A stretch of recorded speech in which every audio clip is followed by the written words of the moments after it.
Meaning of frigate. Frigate. Frigate. Frigate. Frigate.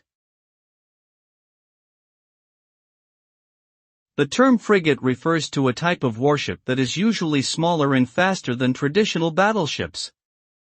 These vessels are designed to be agile and maneuverable, making them well-suited for a variety of naval operations, including escorting merchant ships, conducting reconnaissance missions, and engaging in sea battles with other ships. Frigates typically feature a single gun deck and are armed with a variety of cannons and other weapons.